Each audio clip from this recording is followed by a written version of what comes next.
You are listening to the HP Outdoors Waterfowl Podcast, episode 31.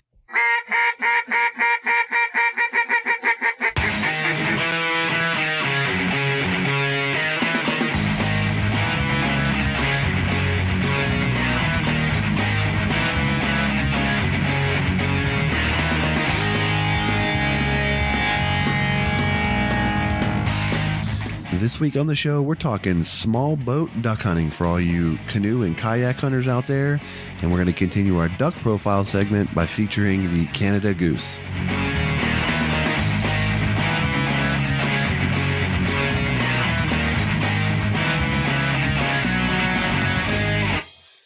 All right, welcome to the 31st episode of the HP Outdoors Waterfowl Podcast.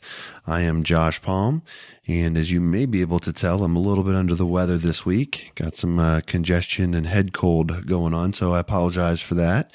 If you'd like to reach us here at the show, you can do so via our website at hpoutdoors.com, or you can send us an email at info@hpoutdoors.com. You can also find us on all the social media platforms, Facebook, Twitter, Instagram, Tumblr, we're on as well. On Facebook specifically, we got a listeners group for all the listeners of this show. So if you're interested in coming on there and chatting with us, you can do so via the HP Outdoors Podcast, Waterfowl Podcast listeners group, and we'll let you in there. If you'd like to call us on the HP Outdoors Waterfowl hotline and leave us a message that may be used on the show, you can do so at 724-609-FOWL. That is 724-609-3695. And also, if you would like to sign up for our newsletter that we send out periodically with different information and stuff, you can do so through our website and also our Facebook page. So we encourage you all to do that. I've said we half a dozen times as I was talking through that. And of course, by that, I mean myself and my good friend, Dan Harushka. Dan, what's up, man? I'm crushing the NCAA fantasy bracket on ESPN. Currently ranked 177th. I started like 400,000. I have watched less than a quarter of college basketball all year. So I have that going. So you're saying you're lucky, pretty much. Yeah, I mean, I ended up reading into the teams a little bit, but most of it is luck, yes. So, but I'm killing it. Just never happens. Well, you realize that most of your points are made in the Final Four in the championship game. So if you've got you got those teams still in the mix, and you're in good shape. Yep. I had 14 of the Sweet 16. I had all of the Elite 8, and let's see, Kentucky and Notre Dame are going right now, but Wisconsin is in, so I had them in the Final Four. So let me ask you this now. Are you one of those guys that fills out like 15 brackets? No. And then you get one that's decent and you're like, oh, my bracket, whatever. No, I filled out. You fill out one bracket. You fill out one bracket and that's your bracket. No, I filled out two. I filled out one for our work that was just free and for fun. And I filled that out. And then I was like, you know what? I know that there's some online that you can win stuff, and I thought I'd take a chance, so I just put in the ESPN one. I think you can win like 20 grand or something like that, but I filled it out and whatever. Had to put my email address in there, so we'll see. But you don't fill out both brackets the same. When you fill them out, you have different. I do. See, I don't get. Oh, you do. They're the same. Yep. Both of them. No, okay. They're different. They are different. All right. See, that's what I don't get. When you're picking a bracket, whether you research or whatever, like you got to tingle, you look at the game and you're like, this one's leaning, I'm leaning this way. I can't go back and fill out another bracket and all of a sudden say I'm leaning the other way. So I'm a one bracket guy. See, I make my selections, and then it doesn't matter if I'm on ESPN or CBS or with the fam or at work or wherever it is. I go with those selections and then I stick with it. See, I went with the first one where I have like some attached feelings maybe, or rooting for a team that I know isn't going to win. And I'll kind of sway it towards that. And then the second one is just, and usually, I mean, every year I might do 1 or 0. So this is the first year that I've ever done 2. But like the one, I think I had WVU going pretty far. And then the second one, I just knew that they had no shot against Kentucky. So boom, gone. But, whatever. It is what it is. I'm still in a running ESPN. You can follow me at Danimal1129 if you want to check my bracket out. I'm sure everyone's going to run out there and check your bracket, Dan.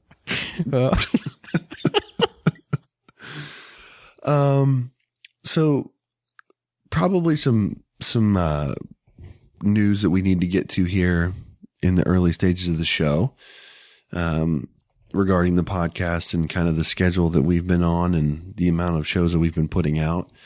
We talked about kind of towards the end of the year and maybe at our year in review show, we talked about how we were going to continue doing the show throughout the off season and all that kind of stuff, which we are going to do. But what we are not going to continue to do for the starting kind of following this episode is we're no longer going to be putting out a show on a weekly basis through what we call the off season. So essentially from, the month of April through the month of, maybe August, we're going to be going back to a monthly release like we did when we first initially started the show. And then when we get back into the season and close to the season, so maybe not September 1st, maybe the end of August, we'll have to kind of see how it goes. But we're going to go back to the weekly episodes when we're in season and, everyone's kind of hunting and we can share stories and, tips and discussion and things like that. And there's a couple reasons that we want to do this, Dan. You're getting ready to have a baby. I'm in the midst of building a deck. So life gets a little more hectic in the summertime, and things going on. So, we've got some other projects that we're working on with HP. So we need to take some time to focus on those as well. So we've just got a lot going on, between, the two of us and over the next couple of months. So we're going to take a little bit of a step back, recharge the batteries, kind of work on some other stuff, come up with some new material, those sorts of things. But we're still going to put the show out on a monthly basis to kind of just, stay in touch, keep everything sort of, keep the momentum going that we've established with the show, and then pick right back up in the fall and kind of hit it hard again. So, I know there's probably some people that are disappointed to hear this, Dan, but I think it'll be worth it when we come back in the fall, full on weekly episodes, when we got some new material and some different things lined up. That'll just kind of give us a fresh start. And we got lots of episodes that guys can listen to, over the summer, the backlog that can kind of get them through to the more frequent releases in the fall. Yeah. And, like we were talking before, it's almost, you mentioned it's like TV shows and, during the summer, people want to be outside and they're not always watching their favorite TV shows. And it's, we both got stuff going on, and I don't know. I mean, it's cool to listen to our shows and, it's an hour long, but I think people don't understand, like, for the most part, how much time actually goes into it, the prep. And I mean, kudos to you and all the editing and everything else you do, the updating. And, that's probably 5 hours a week that you're taking out of your time with your family and everything to keep putting this out. So, the hour show, that's the fun part of it, but there's a lot of work that goes into it. And like you said, you got a deck to build. I got a kid coming, and, waterfowl is still passionate, and we're still going to be doing it. So bottom line, it's still going to be coming out, just not every week. And I would say probably August we'll get back into it, because our opener is up here, the early season, September. So we'll have to get some pep talk going. Yeah. I mean, the thing about, like you said, the time that goes into it, it takes me roughly, depending on the episode and stuff, like about 3 hours on a Sunday night to edit the podcast, get it ready to go, get it on to iTunes, get the website updated, get that launched, all that kind of stuff. That's 3 hours every Sunday night that I put into that. Plus the time that we, spend throughout the week thinking of topics, doing research, getting interviews lined up. All of that kind of stuff is very time consuming, and we like doing it, but it's just hard when you got other things that are kind of pulling you in different directions and stuff too. And, that's the same reason why TV shows are run on seasons, because it takes time to produce quality content, and you need that time to gather the information and stuff like that. So, we're going to take that time here and make sure that we try to improve on what we've done so far and have a better fall next year, and, go through another 30 some episodes, next fall, and having, good new content and all that kind of stuff to bring to everybody. So, it's kind of funny because we're slowing this down, but at the same time we're getting into a couple other projects that we're excited to start working on. So a little mix and match of time, but exactly. I mean, it's not, we're not doing, I know a lot of guys have written us about, don't stop, don't get burnt out, that kind of thing. That's not what's happening here. We are literally just taking a step back so that we can provide, not only time to some other projects that we're working on with HP, but also to come up with some new segments, brainstorm some different things that we can do for next year that, will be more beneficial for everyone listening. So, and again, we're still going to do a monthly show. So we're still going to be touching in. We're still going to be active on social media. We've, started the blog through the HP website. So, we're going to be doing some writing. That's one of the things that we're getting into is, writing some blog posts and things like that. So we'll be publishing some articles through that. So lots of stuff still going to be out there from us. It's just not going to be as frequent on the podcast for a couple months. And then we'll be back in the saddle in the fall and getting after it just like we had been. So, don't forget about us. Don't think that we're going anywhere, because we're not. We're just going to gear up for the fall. And, and actually, I'm really excited about the topic that we're covering this week in hunting from, small boats and stuff, because this is something that both you and I do virtually every time that we're hunting, water. We're hunting out of these types of boats. So, there's a lot of things that we can share. And I know a lot of guys hunt from canoes and kayaks and stuff because it's cost effective and all of those sort of things, which we're going to get into. So I know a lot of you out there listening can probably relate to a lot of the things that we're going to cover there. And then we're going to, transition our duck profile segment. I guess I shouldn't even call it the duck profile anymore. It should be maybe the goose profile or geese profile, whatever. But this is going to be our first goose that we're going to cover in this segment, and it's going to be the Canada Goose. So, Dan, you got anything else that you wanted to touch on before we get into that? I don't think so. The bracket that counts, I have Gonzaga winning, if that matters to you at all. It doesn't. Okay, let's go forward then. All right. Well, let's get into this week's duck/goose profile. All right, we are going with the Canada Goose, which is not Canadian goose. The average length is 25 to 45 inches. The average weight of a male is 3 to 13 pounds, and female is 3 to 11 pounds. So very similar in that department. Alrighty, both sexes of the Canada Goose have a black head and neck, except for a broad white cheek patch extending from the throat to the rear of the eye. And the female of the breeding pair is often smaller.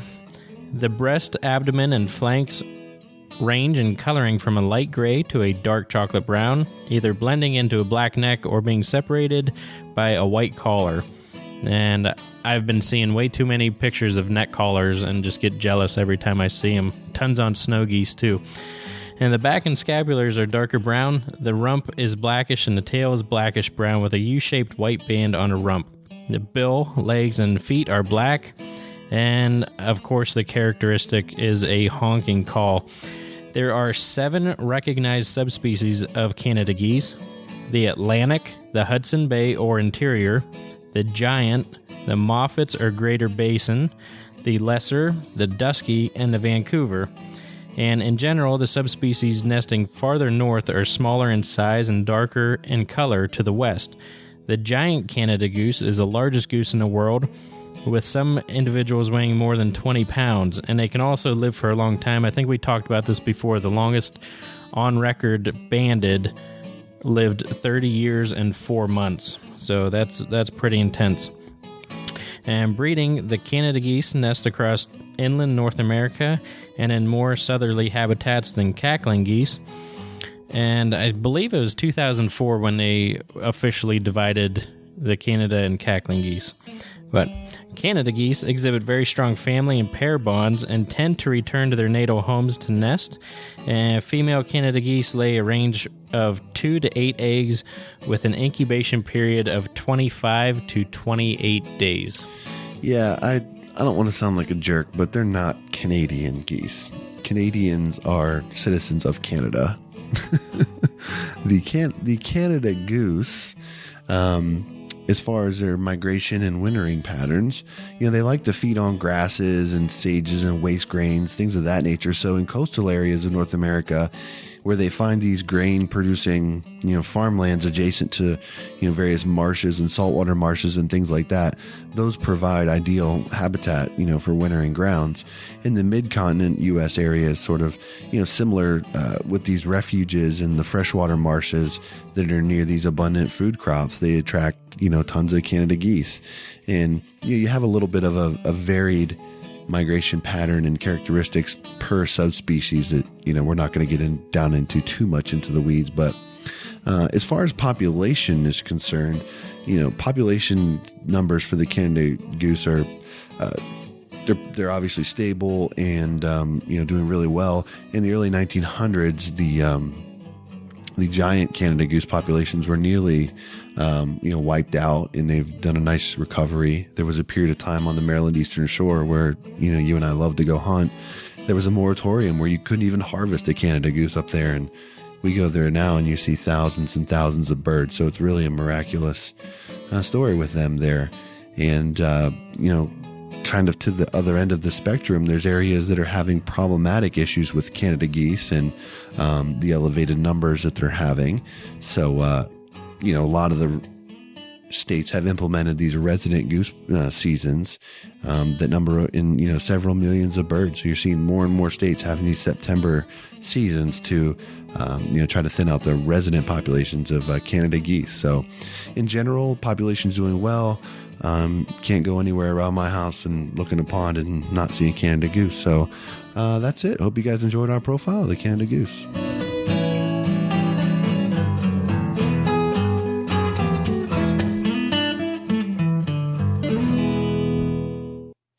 All right, Dan, we hunt a lot of Canada geese in our neck of the woods, especially up in Pennsylvania. We like to hunt them. And, I talked about the early season, and we might have touched on this back in September. I can't remember. But here in Virginia, statewide, for the month of September, you can kill 10 birds per man, which outside of, New York and a handful of other states, that's a pretty nice, generous bag limit, I think.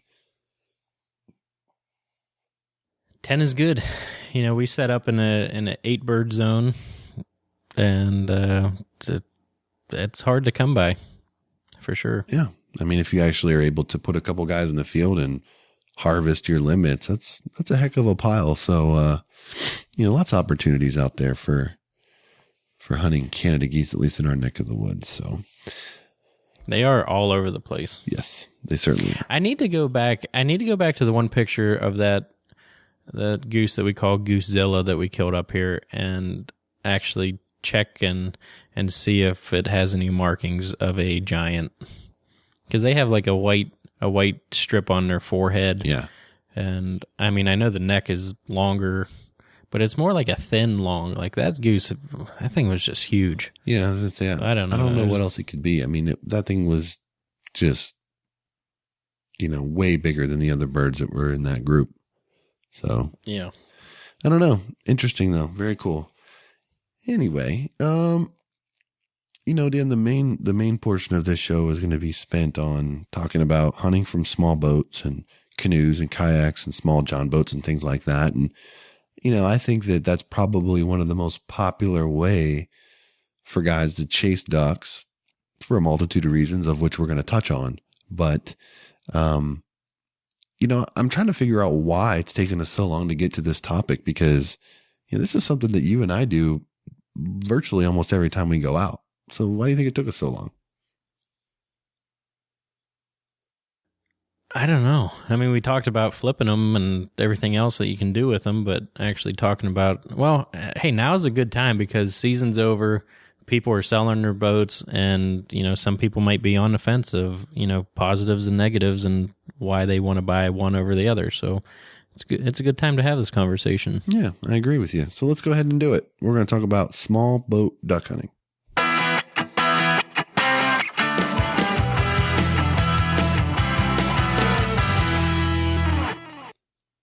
So last year, it was about maybe a little bit earlier in the year than this, I started my search for a canoe that I knew I wanted. And it was a very specific type of canoe that I wanted. And I got exposed to this canoe because you own one. And I really enjoyed hunting from it. So I set out on Craigslist and was looking for a used one. And the type of canoe that we both hunt from is a sports POW canoe. And if anybody, is familiar with them, they're a wider canoe with foam spontoons on the outside of the canoe, and then they're foam lined, and they're very, very light. I believe they're just a touch under 40 pounds, roughly. So they're easy to carry, one man. We each hunt out of 14 footers, and they offer a lot of flexibility. So I knew that that was what I needed for my particular situation. And the problem is with them, they're about, I don't know, they're about $1,000, $1,100 brand new. So I knew that wasn't going to be a route that I was going to go. So I started searching Craigslist, and I found an old sports POW canoe that had been left in a pond for like years. And then the owner that passed away, and it got transferred to this lady, and it was basically flipped upside down in her woods. And it had been there for Lord knows how long. So I went up there and I bought it off her for $180 up in West Virginia. Drove like an hour from my house up into the mountains of West Virginia and bought this from her for $180. Brought it home, cleaned it up, had holes all through it, sealed it up, all that kind of stuff.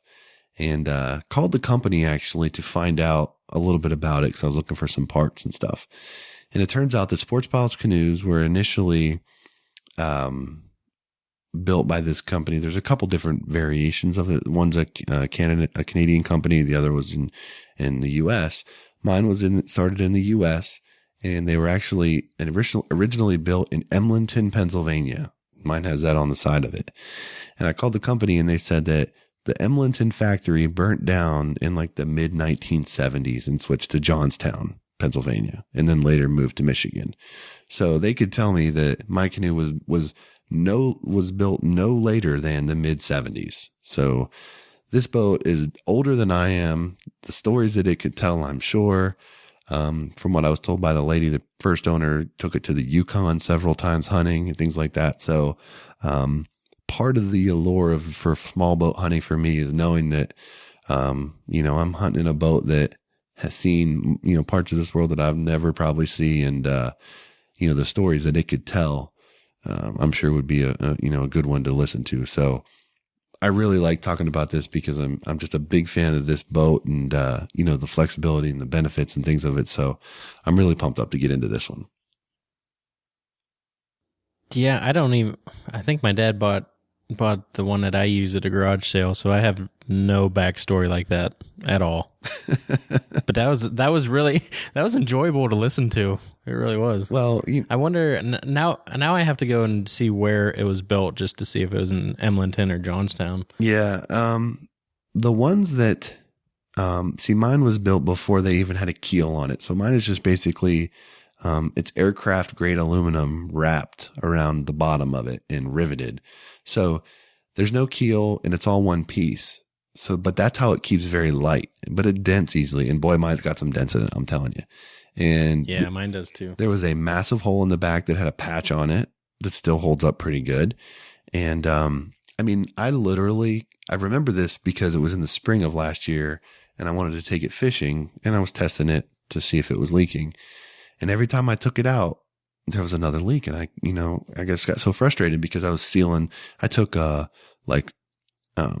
RV, silicone caulking and sealed all of the seams and everything that I could find.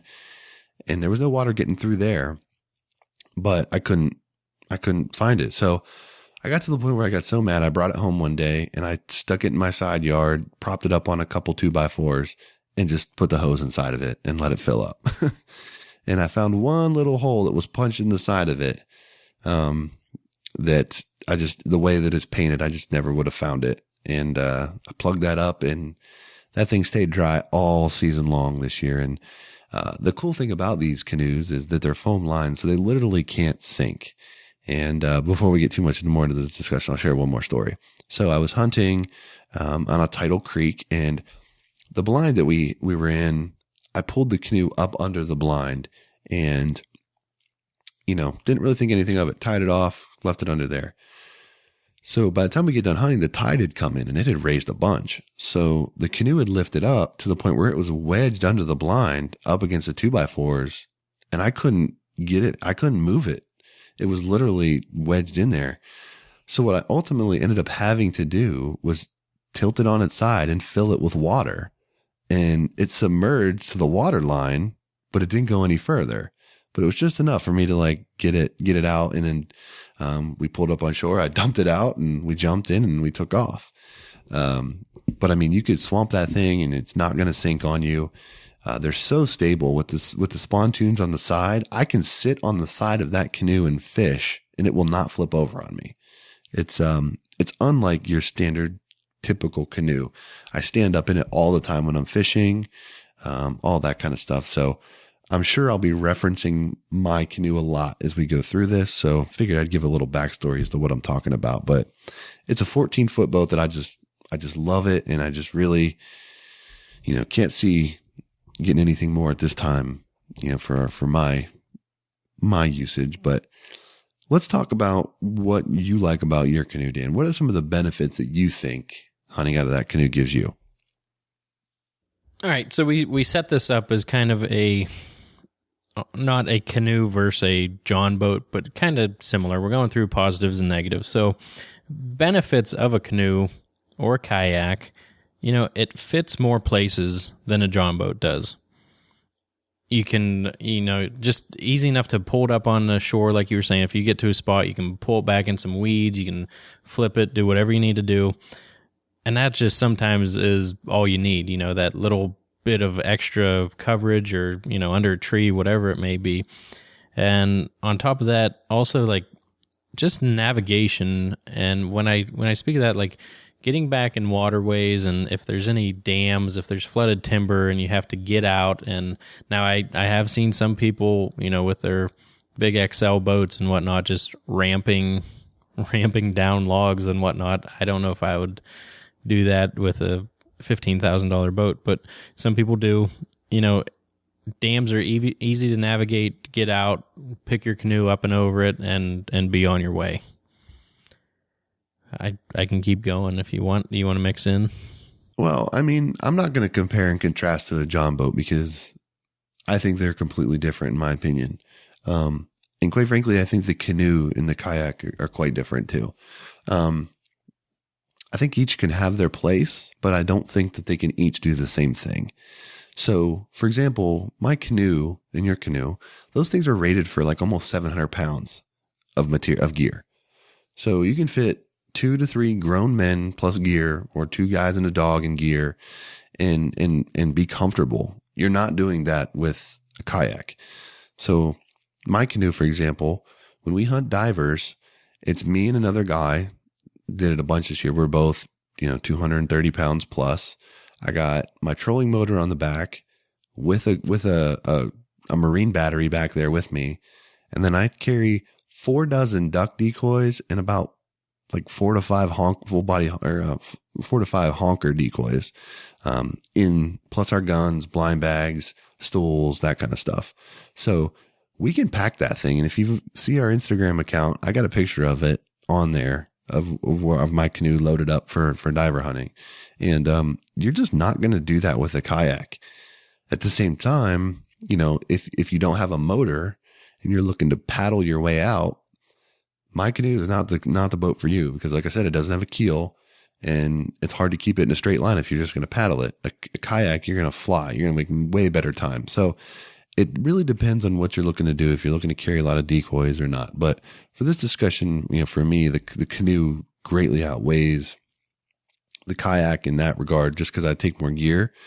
And to compare it a little bit to the John boat, like a canoe is going to give you the opportunity, if you want to float some creeks, do some jump shooting for wood ducks, things like that, you're going to have a harder time getting into that skinny water with the John boat than you will with the canoe. If you find some rapids or some shallow water, you hop out, your buddies, and you grab the hook, grab the handles, and you carry it a couple, 50 yards up, and you get back in. A lot more difficult to do with the John boat. So, not getting into the state regs, too much, because they vary slightly. Like here in Virginia, canoes do not have to be registered with the state unless you have a motor on it. So for me, my canoe's got numbers up the sides and the stamp, on it, because I put the motor on it. But, some places you probably don't have to do that. And if I just paddle it, I don't need to do it as well. But, it's one of those things where it's an inexpensive opportunity to get out to places that you wouldn't be able to get out to if you didn't have some sort of way to get out on the water. So I know some people are scared of canoes because they're, unstable and stuff like that. And there are canoes that are like that. I've never hunted out of ones like that. I've hunted only out of the sports bow canoes like we use, and they're almost more of like a skiff type boat as far as how wide they are. You know what I mean, Dan? Like they're not your normal canoe for sure. No, and I'll tell you, because we were talking, I'll throw his name out there, Tony. He flipped his canoe this past fall. He said he wasn't really expecting to shoot it at ducks out of it, but a few ducks came by, so he shot, and he ended up on his back. But luckily, he was only about 2 feet of water. Like if he would have been anywhere else in that canal, it would have been pretty dangerous. But that canoe, we launched from shore one day, and I immediately made him take me back to land because you could not move at all.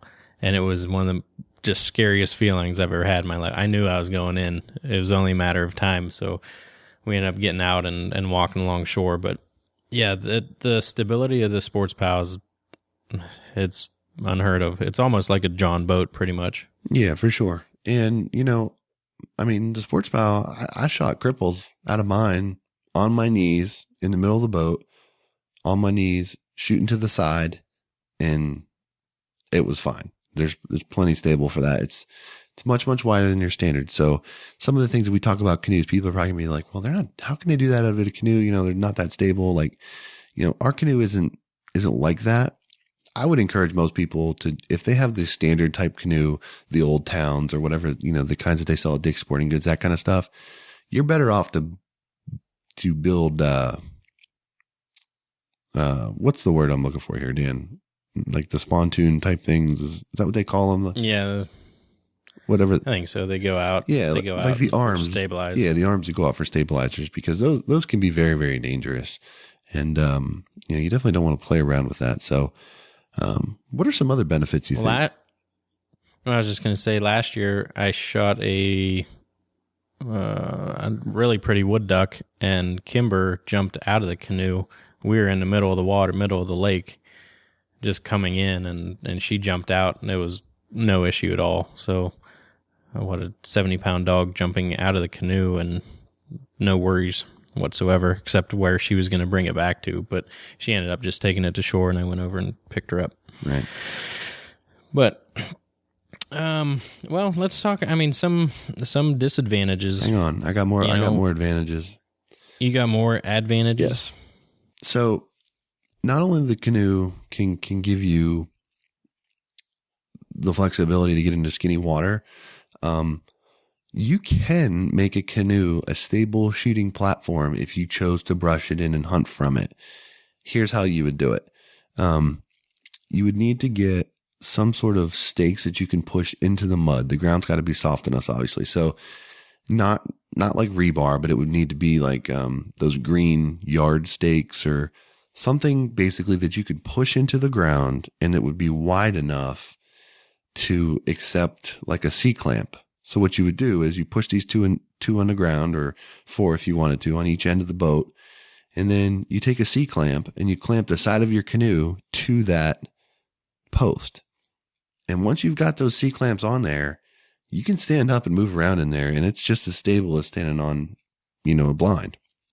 So this may come in handy when you're in an area where you can hunt the water, but the bank is private ground, or you get out to like an island, marshy area where there's some cattails and things. You can kind of anchor yourself there and use that as your seat platform, or, a place where you can solidify it for the dog to get in and out of, if you want to put a little, dog ramp on the side, like we've done on yours in the past, those kind of things. So those are all advantages to this boat. These types of boats are super, super flexible, super versatile, and, just with a little bit of sort of outside of the box thinking, they can do a lot more than what people want to give them credit for, because they're used to just thinking the traditional, really narrow canoe that can be, quite hazardous at times. So, that's the end of my benefits there, Dan. So go ahead and move on. Oh, just some disadvantages. If it's really cold, not quite freezing yet, and if you don't have the right gear on and you're working up a sweat, that could be one disadvantage. Just too much work. Some people not in shape to push it. And, if, like you said, if you're not in a kayak can cut the wind, you have a keel on it. Some of these boats, if you're in it, especially by yourself, and, if your front end is up or something, a little bit of wind is really going to make your paddle rough. So, it can work up a sweat, and, you need kind of fairly calm water if you're going by yourself. If you have someone up front to level it out, it makes it a little easier. Yeah. Let me touch on this real fast. So I hunted in like 20 some mile an hour winds with my canoe this year, and it was a disaster. And I had 2 people in the boat, and I don't paddle at all. I use a trolling motor. So the wind was blowing so hard, and the boat is light and it's so wide. Canoes don't draft much water, so they sit up real high. And the wind was so strong that even with the engine, with the motor running, I couldn't control the boat enough. So I was like blowing into my long lines and ended up running over decoy lines and cut a couple of them. And it was just a debacle. So you got to be very, very careful when you're using small boats and high winds. It can be dangerous, yes, but it can be very difficult to control and just, be a useful tool. So you definitely want to check the forecast before you go. You don't want to be caught out in strong winds where you can't get back, or, something like that, or big waves. They will handle some waves, but you definitely don't want to push it. It's definitely not worth it to push it. Yeah. A lot of them, if you do flip them, it's very hard to get it turned over in the water, especially if you have waders on or trying that mess. But you're in trouble quick if it does flip. Yeah, when you're hunting with a small boat, one of the biggest drawbacks is the safety factor. And, obviously the smaller boat you go, the higher risk there is if you're not careful. So you definitely want to take precautions. Make sure your phone is in a watertight bag. Make sure you've got a change of clothes in a dry bag, so that if you get in a tough spot, you can swap them out. Keep a little, emergency kit or something with you. If you got wet and you were able to get to a shore, a little space blanket or something might, be the ticket that saves you, a fire starter or something like that. A lot of, and I'm guilty of this myself. It's easy to not think about that stuff or have that be just a pain in the neck that you don't want to deal with. But, the time that you actually need it, you're going to be really glad you have it and that you took the time to get that stuff together, because, we see it every year. Somebody out there, and a lot of people out there, there's fatalities on the water due to, boats capsizing and hypothermia and that kind of thing. It's not a joke. When you get cold and you're out in the elements, it gets really real, really quick. So make sure you take the steps necessary to be prepared should you get yourself in that position. And one of the biggest mistakes you can make is to think that won't happen. If the first time that you're thinking about what the heck am I going to do if this boat flips over is the day that it flips over, you're in trouble. You're in big trouble. So you need to think about that beforehand. Take your canoe out in the summertime or your kayak in the summertime, take it out in the lake and dump it, flip yourself out of there, see if you can get it turned over, see if you can get back in it, all of that kind of stuff, just so that somewhat familiar with how it's going to happen, how it would feel if you did that in cold water as well. Yep, I agree with that. I was going to say, let's talk, you know when the opening day of duck season is around here, because every truck driving through town has a canoe on top of it or a kayak on top of it. Yeah. So I was going to ask you, how do you transport yours? Well, for me, I just, I do it in the bed of my truck. So I got a 6.5 foot truck bed. I throw the tailgate down. That's another 2 feet. So I got about 4 feet or so that hangs out the bed. I run a couple ratchet straps and I just tighten it down, real tight into my bed. Some states have laws about how much can hang out the back and that kind of thing. In Virginia, we don't really have a reg as long as it's flagged properly. So I've never really had any problems with that. And, I strap it in the back and then I throw my decoys in there and everything else. And it's real easy for me to load because, like I said, it's light. So that just works for me. I know a lot of guys don't have truck beds, so you gotta kind of get creative. But you're a truck. You do the truck bed, don't you? Yep, I do. But I have that cap on, and I've thought about maybe putting it up on top, but there's no real reason. I can fit everything in and just put the cap window down and it locks. So I really have no reason to throw it all the way up top. Well, that's the nice thing about small boats, though, is if you had the need, you could do that. And, canoes or kayaks, they make the racks and things like that. So you can just mount one of those on the roof of your car or your SUV if you wanted to. But that's the biggest number one feature of a small boat is that it's small enough for you to move around. And, you don't have to have a separate garage stall for it. And you don't have to have a trailer if you don't want. I see a lot of guys with small skiffs and even canoes that are on trailers, and you can do that. And it's great, but you don't have to. That's a huge advantage in my opinion. And to that end, because they're so light and maneuverable, it allows you to launch from a lot of spots that you can't launch a bigger boat. One of the main places that I hunt for ducks, they don't allow motorized boats, gas engines to launch right there where they do the check-ins and stuff in the blinds. You have to drive actually off the compound and over to a neighboring marina and then come back. So super big pain in the neck. I like just driving up, pulling my canoe out of the bed, dumping it in, drop the trolley motor in, and we go. So, that's how I like it. So how about we talk about carriers? Because sometimes you're just going too far to actually pick it up and carry it. So I know that I made one this past fall. You made one. Tell me about yours a little bit. Yeah. So my carrier actually was brought into my mind for fishing more than anything, because it just seemed like a lot of places that I wanted to fish with it. It was, I had to park further away and get the canoe and stuff and all the gear up there. So I started looking around for options, and there's a lot of good ones out there. There's a lot of plans on the internet to build little canoe carriers and stuff. I ended up going with one that is primarily PVC with a threaded rod with some wheels on the end of it from Harbor Freight and just some Loctite nuts, and spray painted it black, and it works out really well. And basically the back half of the canoe sits under it, and I ratchet strap it on there, and then I set my motor battery and stuff right on top of there. And then I just carry the front with the handle. But, I could also use it for, the wheels are pretty robust. I mean, I could probably drag that back through a field if it's not too high, or if it was like a 2-track trail back to a hidden slough or something like that. I could probably bring it, that way through there. But, it just opens up another opportunity to get to if you have the ability to throw it on wheels and kind of maneuver it around like that.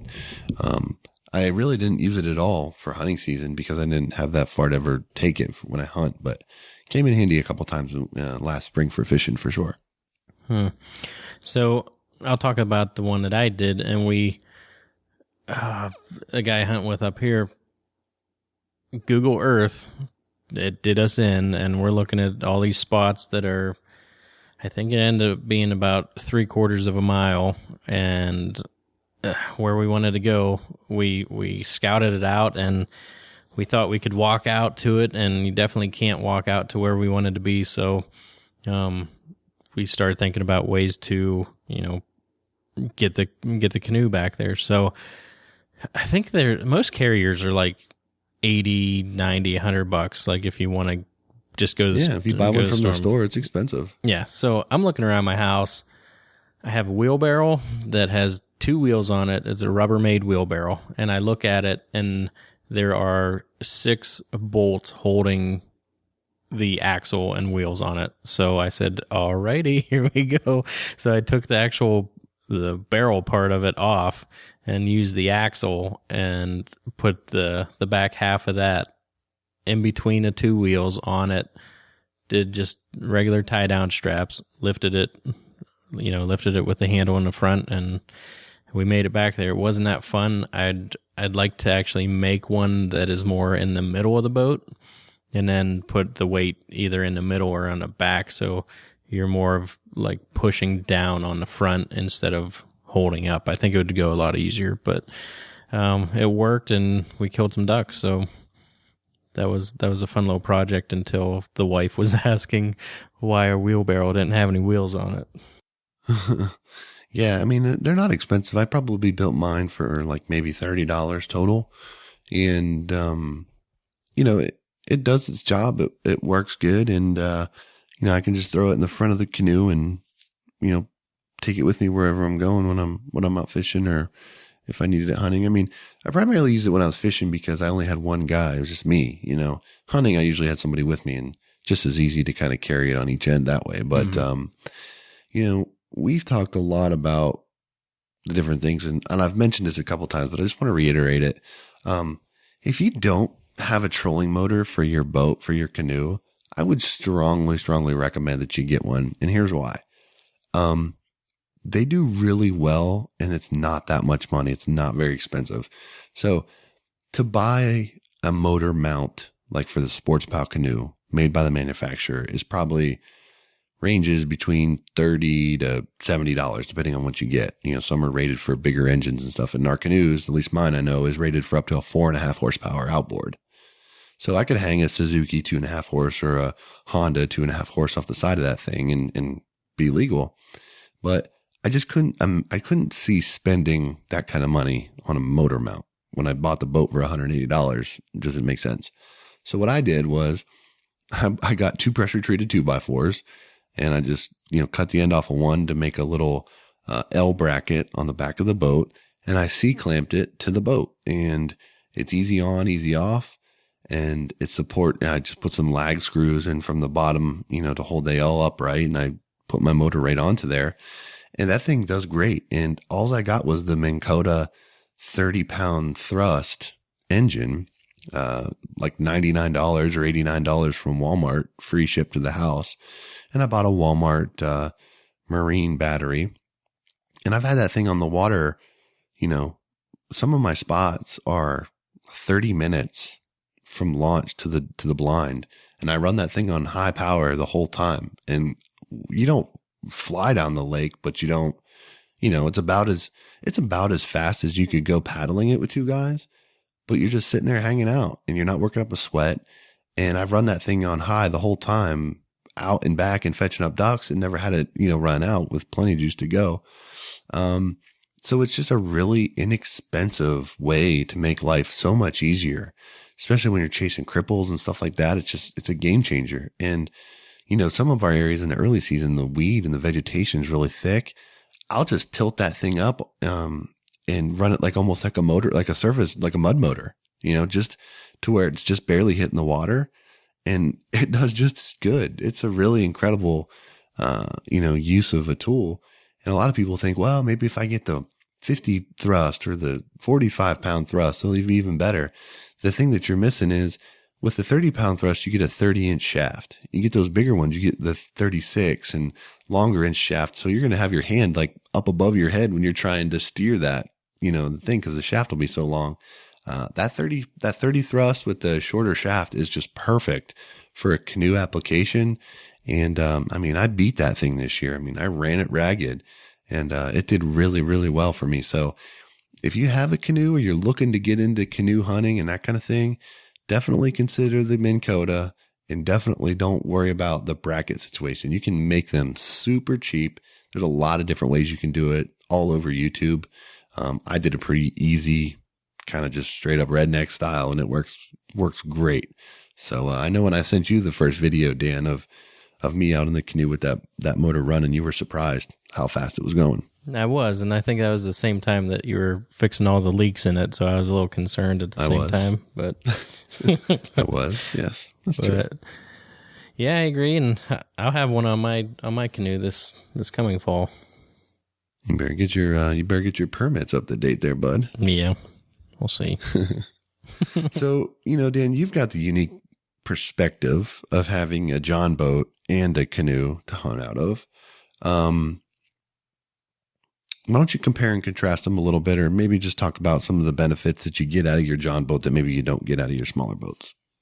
Okay, well, I do have a story about my John boat, because I grew up fishing with my grandfather, and it is a 1976 Sea Nymph. It's a 14-footer, and we used to catch walleyes and crappie and all kinds of good fish out of there. So that's a little backstory with that. It's been sitting in my aunt's garage for a few years and never got taken care of. So the title was in my dad's name, so we got that all taken care of. And I sanded it down and put a little digi camo on it and built a makeshift blind, and it really turned out nice, and it's fun to hunt out of. So some of the benefits of that: you get to your spot fast without any effort. There's a 9.9 motor on it. If I'm going out on a big lake, then that's what I'm doing. I'm not afraid to take the canoe out. But another benefit to it is hauling more gear. You could have 3 people and a dog in there if you wanted to, and just stable. Like, you can stand up to shoot. You can do whatever you want with multiple people and really not have a worry about it. So it's just a little more extra comfort over a canoe. And I mean, it's pretty common knowledge. I'm not breaking any barriers there. Well, so I think the important thing too is, and you hit on it, it's if you're going to hunt big water, you need a bigger boat. It's just that simple. I hunt big water, and you do too. But when we're on our canoes, I mean, I'm going up the shoreline to the blind. I'm not going out in the middle and setting up my diver spread. So rarely am I in a spot where if I flop out of my canoe, I can't stand up. I'm not going to be out there anchoring my canoe out in the middle of the river trying to shoot divers, and that kind of thing. So I guess my point here is just, know what you're trying to do or what you want to do before you decide on a boat that you want to, for me, I really wrestled between the canoe and the kayak route, wrestled big time with that. I knew that I didn't have a place to store a John boat. So, I didn't really go with that either. So, it's one of those things where just know what you're looking to get out of it before you make the decision to buy one or the other. Yeah, for sure. And let's talk about some disadvantages. Like you were saying before, just keeping up with the registrations, tags. If you have a John boat, you're probably going to have a trailer. So making sure your trailer is all up to date. Yeah. A disadvantage is, and we'll go back to the very first benefit from the first one, it doesn't fit as many places. You can't, get through flooded timber and places that you want to be all the time. Like I said, I have seen people jumping their boats. I'm not one to do that, but you keep going. But some... Well, and right along with that too is shallow water. I mean, if you're running an outboard motor, you're limited on how shallow you can get. So, right. A couple inches of water is nothing for our canoes. And, if we're in a couple inches of water with that outboard, that motor's coming out of the water and we're pushing type of thing. Yep. Like you said, might not be allowed in some waters. There's a lot of waters down by you that there's no engines. So, a canoe is the only way to go. Tons of the Virginia lakes down here, that are owned by the state do not allow gas operated engines. So if you're going to have an engine of any kind, trolling motor is the only way you can go. Another disadvantage, just engine problems, fuel problems, things that, you don't have with a smaller canoe or kayak. Yeah, and it's more expensive too. You got to maintenance, you got to take it to be serviced, and if something, there's nothing worse than being stuck at the ramp in the morning because your boat won't start. That's a killer. That's no fun. Just holding people up all the time. So those are just some disadvantages, and making sure you have all the lights that you need. If, because you're going out in the dark, you're probably coming back pretty close to dark. So just making sure that, you're legal in all those ways as well. Yeah. And a couple other ones too is, you need more gear. You're going to probably need to buy bigger anchors and put a blind on it and that sort of thing. If it's a 2-stroke engine, you're going to mix your fuel, make sure you got that, all that sort of thing. Another issue is, like you mentioned, if it's on a trailer, you got to have room for that, Yep. Where are you going to keep it? Where, do you have a place to store it securely? That kind of stuff. So, there's a lot more that goes into it, and, it certainly has its benefits and its place. I'll tell you what, one disadvantage is, though, is becoming too comfortable. And especially, it's not a big boat. It's a 14-foot boat. But now I know my limits in that boat.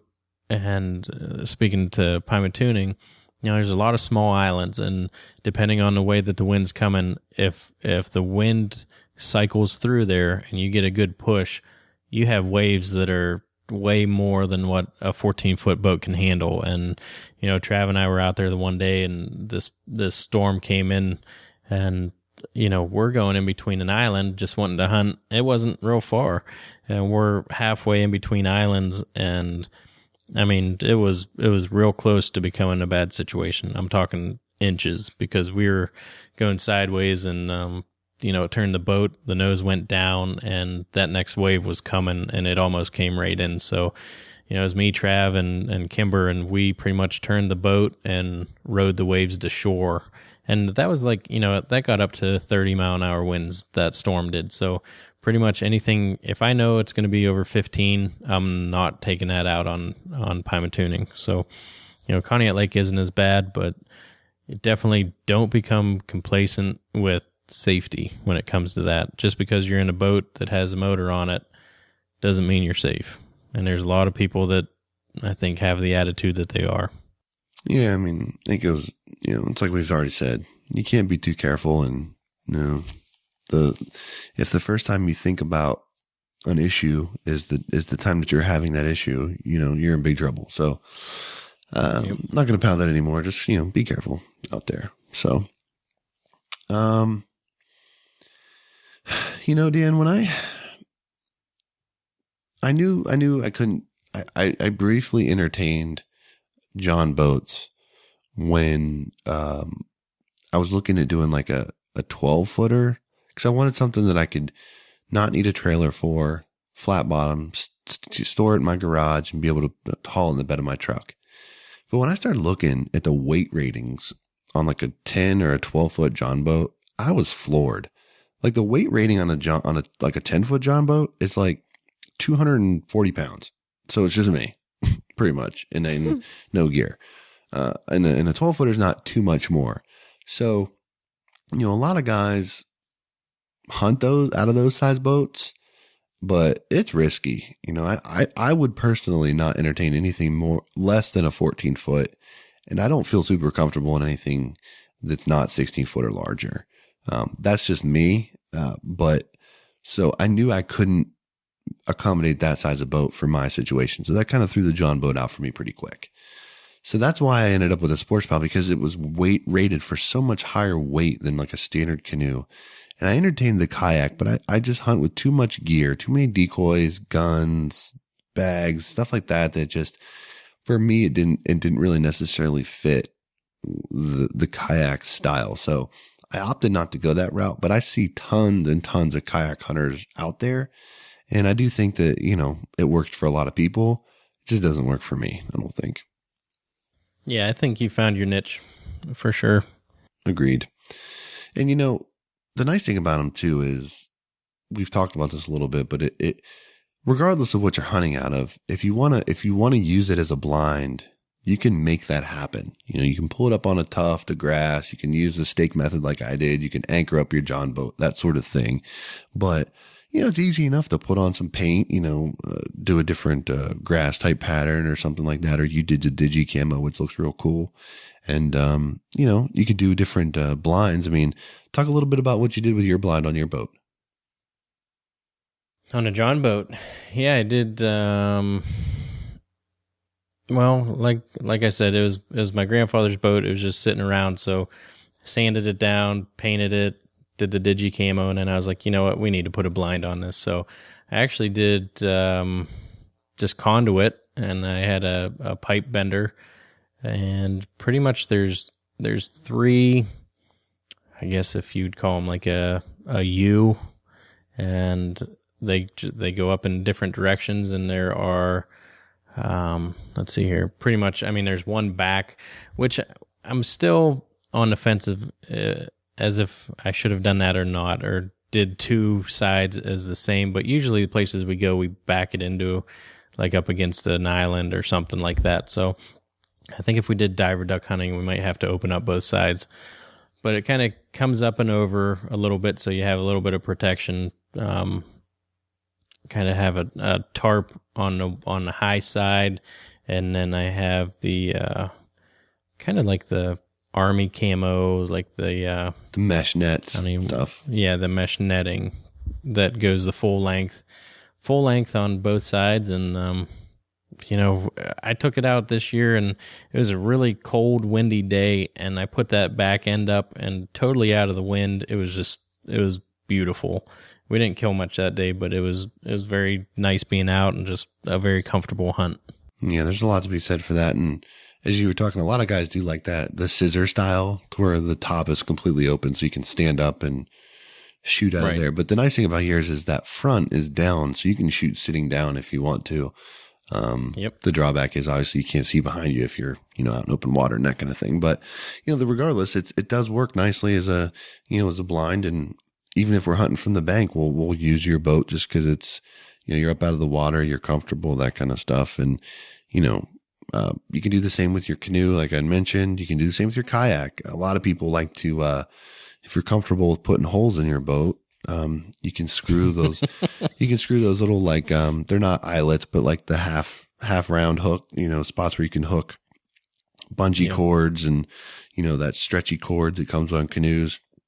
You can run that through and, zip tie brush and stuff to it and cover them up real good. And I've seen guys make doors, for their canoes so they can have them like be, virtually coffin blinds and that kind of stuff. So, kayaks. I've seen them do that for. So, they're all good. They're not bad options. It's just like anything else though. When you pick one, you're going to trade off some things, each have benefits that are unique to their own, and they each have their drawbacks that come with them. So, it's important to identify what your style of hunting is and which one's going to work best for you. But the thing to also remember is there is no one size fits all. You pick one, you're going to be limited in certain things that you can do. Same with, any other kind of choice. But, these are good options for the guys that are just getting started or, don't hunt real big water or, things of that nature. These all offer flexibility, comfort, maneuverability, budget friendly, all that kind of stuff. All of it can be had on Craigslist, eBay, that kind of thing. You can go to Dick's Sporting Goods and get a lot of this stuff, fairly inexpensive. So it's not like you have to go out and buy that 18-foot War Eagle and drop $20,000 on it, if you don't want to. So, that's kind of how I feel about small boats. I like hunting from them. Some people aren't comfortable with it and that's okay too. But for me, I like my setup and look forward to, next year and getting, this was my first year in this canoe. So I'm looking forward to, taking what I learned from this year and making some modifications and continuing to make it a little bit more easier on myself. So, anything else for you, Dan, kind of to wrap it up? Nope. Hunt smarter, not harder. Yeah, for sure. So if you guys out there hunt with canoes or kayaks, we'd love to see some pictures of your setup. send them over to us on Facebook or get into the listeners group and share them in there. We love to see what other guys are doing and, sharing ideas and setups and all that kind of stuff. So definitely reach out to us for that. And I hope you guys enjoyed the discussion here on small duck boats.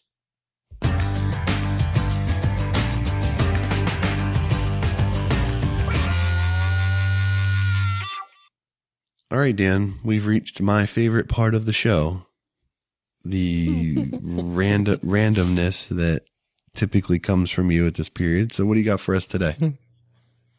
Oh, man. I guess I wasn't ready for that.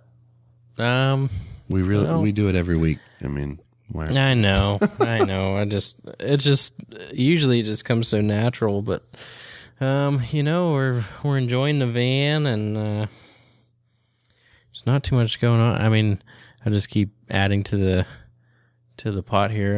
I'm building my own changing table out of pallets, and it's pretty cool. Yeah, I sent you a nice picture of Bob Vila earlier this week as inspiration. Yeah, but yeah, not too much. We woke up to another inch of snow today, and just I don't know, man. Just keep going on. Babysat all day, having more babies, so many babies, and all right, it is what it is. This thing's derailing quickly. Yep, stretching it. All right, let me take care of some housekeeping items here, and we'll wrap this up. We'd like to thank the partners that have at least in some way brought this show to you: Sitka Gear, Sport Ear, Higdon Outdoors, Big Al Silhouette Decoys, Bison Coolers.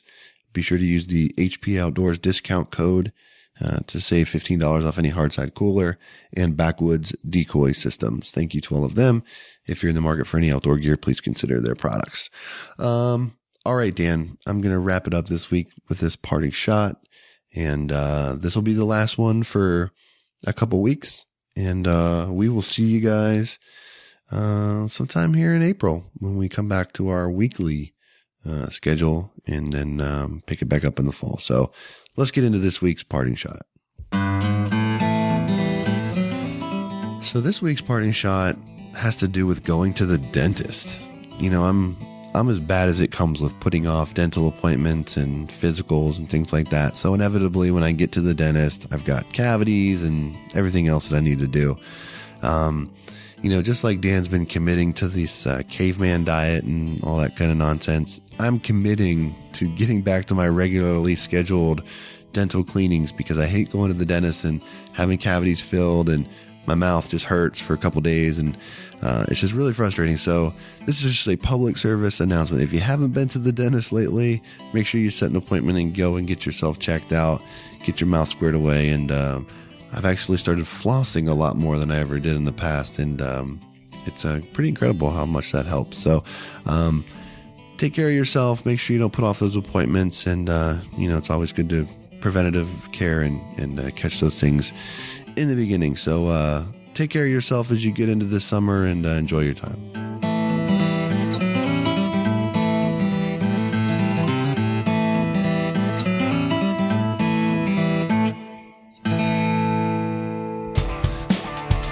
All right, episode 31 of the HP Outdoors Waterfowl Podcast is in the books. We hope you guys enjoyed our conversation about small boat duck hunting and our profile of the Canada Goose. You can check out all of our past episodes at hpoutdoors.com, as well as on iTunes, where you can fill out an 5-star rating and review. We would certainly appreciate that. Thank you so much for tuning in. We'll check you guys out in about a month or so. So for Dan, I'm Josh. Until next time, take care.